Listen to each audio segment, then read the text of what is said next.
Is 2024 going to be the year of the dumb phone? I think this is actually going to be a breakout year for the dumb phone. A lot of people are talking about that 2024 is going to be the year of the Linux desktop. I think that's also true. I think both are actually coming true at the same time. Let me break down why I think this is the case and potentially even try to convince you why you should consider a dumb phone. So, let me start with a little bit about my background. When I was a kid, I was fortunate enough to have a mom who brought me to the library.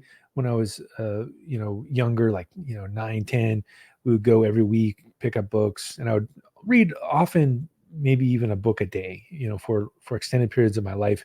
Didn't have a TV as well, which was helpful. And I didn't even get a TV until I was around 30 years old. So what did I do when I was an adult? A lot of times, what I would do for entertainment was I tried to pick things that were different than what everybody else was doing. It was really common to come home, turn on the TV, and watch, let's say, a reality show like Jerry Springer, and it was terrible because you were forced to watch what was on the channel. And that's one of the downsides of TV. So if you're ambitious and you're trying to do things with your life, a TV is essentially like a waste of time and sucking some of your energy out. So that's why I avoided it. And I remember when I was working at Caltech, I would walk to the local cinema where there were foreign films, and I would try to pick, let's say a French movie, or Italian movie, German movie, try to pick these different languages so that I would understand different cultures. And so I was, in a way, watching a form of media, but it was more like the media of today, where you can pick a particular thing and you can pick what time you want to watch it. And so I think that's an interesting way to consider where we're at now, which is that we accidentally slid into what is the equivalent of having a television in our pocket. And so I think if you look at what's going on with a smartphone, it's an Android device or an iOS device. If you look at the benefits, what I've heard really boils down to essentially only two or three different things you even need from a smartphone. So, to be able to do touchless pay is pretty convenient. The other one is navigation. I think those are probably the two bigger ones. There are some edge cases as well. Like, for example, if you wanted to use like a mobile taxi like Uber or Lyft, of course, the taxis do exist in other places. If you live somewhere where there's public transportation, you don't necessarily need that. So that's more of like an edge case.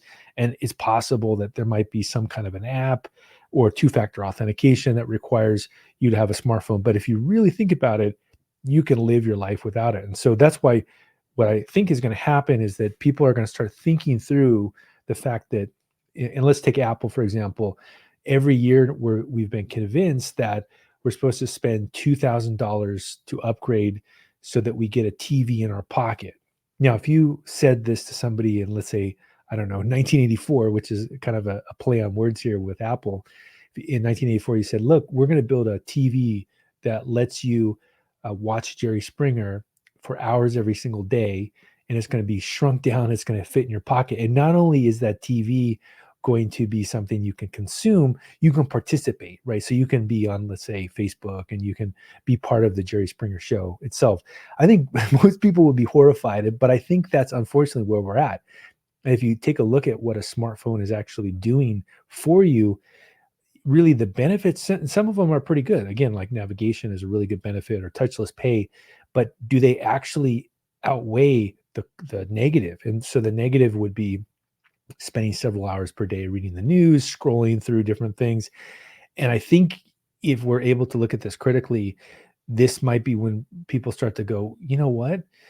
Why do I want to spend $2,000 per year to have a TV in my pocket?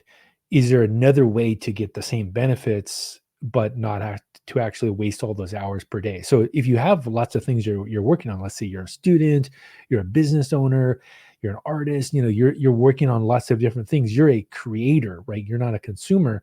So as a creator, why would you be using something that's essentially like a vampire? Like, it's sucking away the time that you have to actually create things versus consume things. So if you are going to think about this is one of the ways I think is a very good way to think about it. Now, the question then is like, well, what do you do? So one of the ways that you could actually participate in the dumb phone revolution is to go to Reddit, for example, look up dumb phones. There's a bunch of threads on it.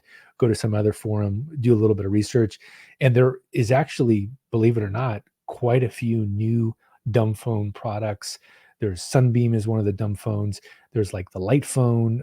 There's a bunch of different brands here that are really focused on giving you a phone that just does phone and texting, and maybe like a couple other features like Waze, for example. Now, the benefits of this is that, let's say you were spending 2 hours a day or 3 hours a day scrolling the news or scrolling some kind of social media feed. Just imagine what, if you're again a creator, what you could do with that time. So how much is your time worth? Is it worth $100 an hour?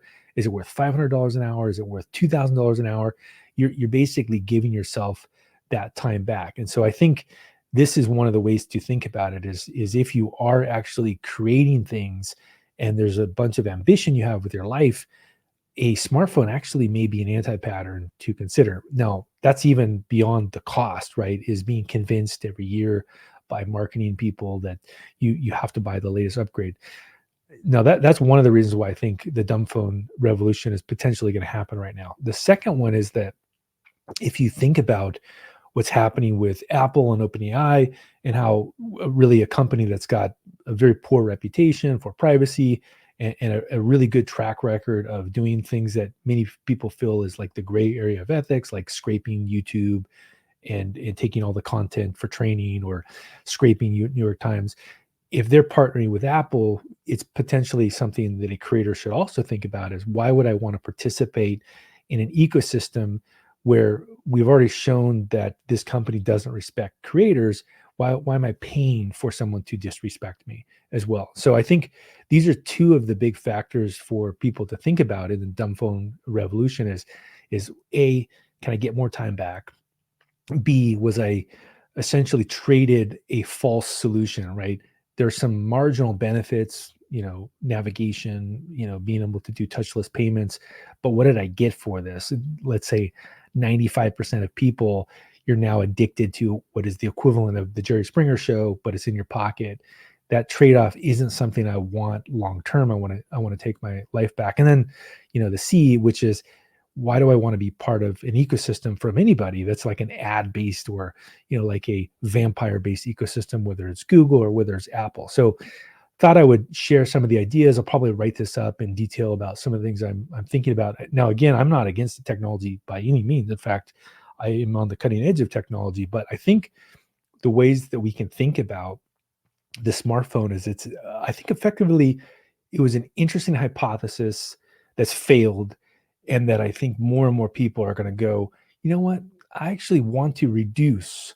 And I'll kind of close with an analogy I've had in my career, is that a lot of my career when I was, first starting at a company, especially if it was like a startup type company, there would be an initial prototype that was very bad, right? And so there could be, let's say, hundreds of thousands of lines of code. It didn't work correctly. In almost every situation, the original creators of that bad prototype would be very protective of the code. They say, "Oh, no, no, no, no, I need this. No, we need this." White knuckle it, kind of, until finally they're forced to actually realize that, hey, we do have a problem. Often the solution was automation and continuous improvement, but also a big part of the solution was deleting code. And so I would say in some sense, a lot of my career in fixing things in companies was to delete, let's say, 90% of the code. So that's another way to think about this. Do we have an architectural problem with the smartphone where it feels like a good idea at the time to put this new device into our ecosystem, but if you really think about it, it's a bunch of really bad, buggy code that we should delete.